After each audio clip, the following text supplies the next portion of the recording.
হাসান বসরি রাহমাতুল্লাহি আলাইহি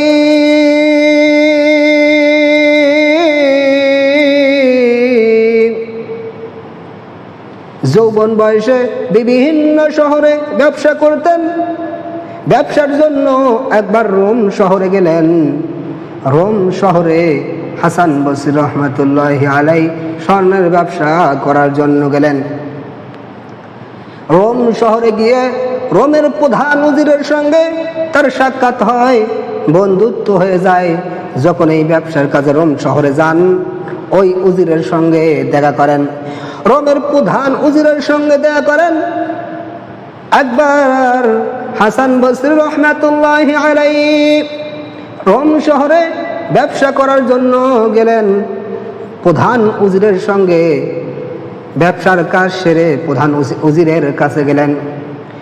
প্রধান উজির সেই সময় নতুন নতুন জামা কাপড় গায়ে দিতেছে। নতুন নতুন জামা কাপড় গায়ে দিয়ে মনে হয় কোথাও যাবে। হাসান বসরি রাহমাতুল্লাহি আলাইহি বলেন, বন্ধু তুমি কি কোথাও যাবা?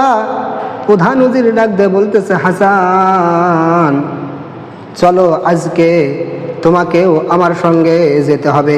তুমি এখন এসেছো, অনেক ভালো হয়েছে। চলো, আজকে একটা জিনিস আমি তোমাকে দেখাবো। হাসান বসরি রাহমাতুল্লাহি আলাইহি কোনো কথা না বলে, বন্ধু তো বন্ধুকে মোহাব্বত করে, ওই প্রধান উজিরের সঙ্গে এক জায়গায় চলে গেলেন। এক জায়গায় চলে গিয়ে ঘোড়ায় চেপে এক জায়গায় চলে গেলেন। উজির এক জায়গায় নেমে হাসান বসরি রাহমাতুল্লাহি আলাইহিকে বলেন, বন্ধু তুমি এখান থেকে দেখো, তোমাকে কাছে যাওয়া লাগবে না। হাসান বসরি রাহমাতুল্লাহি আলাইহি দূর থেকে দেখতেছেন সুন্দর একটা তাবু, মণি মুক্তা দিয়ে চতুর সাইডে মণি মুক্তা দেখা যায়, স্বর্ণের গালিচা বিছানো। ওই তাবুর পাশে, তাবুর চতুর সাইড দিয়ে ওই দেশের সেনাবাহিনী, ওই দেশের শক্তিশালী সেনাবাহিনী তাবুর পাশে এসে কি যেন বলে বলে চলে গেল। এরপরে ওই দেশের আলেমেরা, ওই দেশের জ্ঞানী ব্যক্তিরা, সমস্ত জ্ঞানী ব্যক্তিরা ওই দেশের ওই তাবুর পাশে, বড় বড় শিক্ষিতরা তাবুর পাশে আইসা কি যেন বলে আবার সেখান থেকে চলে যায়। এরপর ওই দেশের সুন্দরী মহিলারা ওই তাবুর পাশে আসে, ঘরে আর কি যেন বলে চলে যায়। এরপরে রোম সম্রাট এবং বেগম সাহেবা নিজে এসেছেন, তাবুর পাশে দাঁড়িয়ে কি যেন বলে চলে যায়। হাসান বসরি রাহমাতুল্লাহি আলাইহি চিন্তায় পড়ে গেলেন, আমি তো এদের কথা কিছু বুঝতেছি না, আমার বন্ধু আসলে বন্ধুকে জিজ্ঞাসা করব। হাসান বসরি রাহমাতুল্লাহি আলাইহির কাছে যখন প্রধান উজির আসে, হাসান বসরি রাহমাতুল্লাহি আলাইহি বলেন, বন্ধু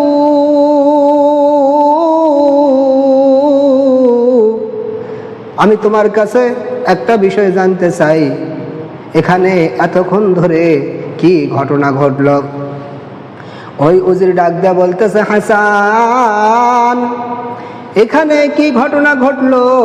তুমি সর্বপ্রথম যে শক্তিশালী বাহিনীটাকে দেখলে, আমি তোকে আগে, তুমি এখানে কি ঘটনা ঘটেছে? এই যে তুমি একটা তাবু দেখতেছো, এই তাবুটা আমাদের রোমের বাদশার ছেলের কবর। প্রতি বছরেই একবার করে আমরা এখানে আসি, আইসা তাকে আমাদের ব্যর্থতার কথা জানিয়ে চলে যাই। হাসান বসরি রাহমাতুল্লাহি আলাইহি বলেন, কি ব্যর্থতার কথা? কি এমন ব্যর্থতার কথা যে কবরের পাশে আইসা বলতে হবে? ওই প্রধান উজির ডাক দিয়ে বলে, বন্ধু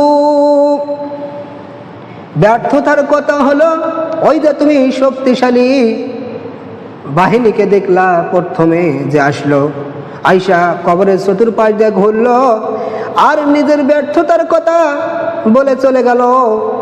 ব্যর্থতার কথা হলো ওই বাদশার ছেলেকে বলতেছে,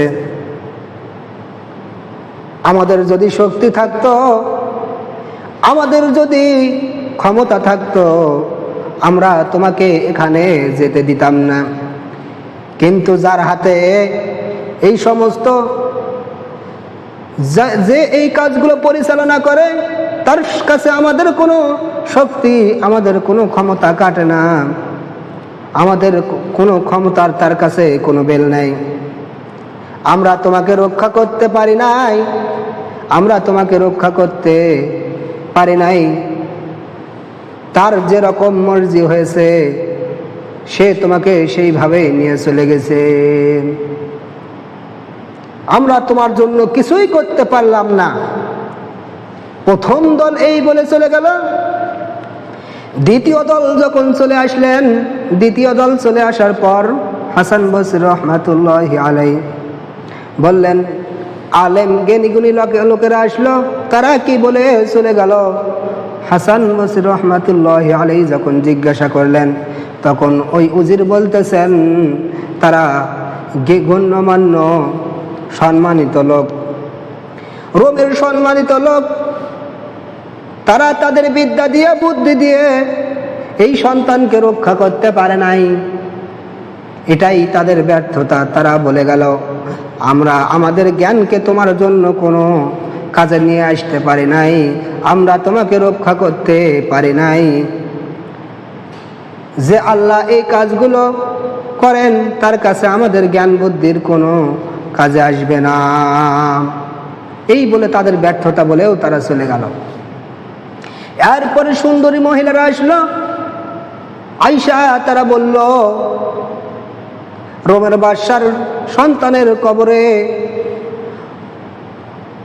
আমরা আমাদের সৌন্দর্য দিয়ে যদি আপনাকে রক্ষা করতে পারতাম, তবে আমরা আপনাকে রক্ষা করতাম।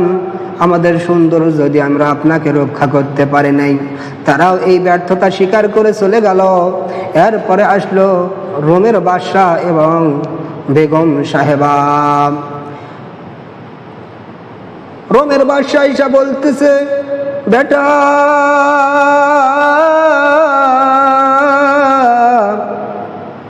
যতগুলো লোক এই রোম নগরে আছে সবাই তোমার হিতাকাঙ্ক্ষী, সবাই তোমাকে মহাব্বত করে, সবাই তোমাকে ভালোবাসে, সবাই তোমাকে মহাব্বত করে, সবাই তোমাকে ভালোবাসে, সবাই নিজেরাই নিজেদের ব্যর্থতার কথা স্বীকার করে চলে গেল। বাবারে, আমার রাজ্যের সমস্ত সম্পত্তি দিয়ে, সমস্ত শক্তি দিয়ে যদি তোমাকে রক্ষা করা যেত, তাহলে আমি তোমাকে রক্ষা করতাম।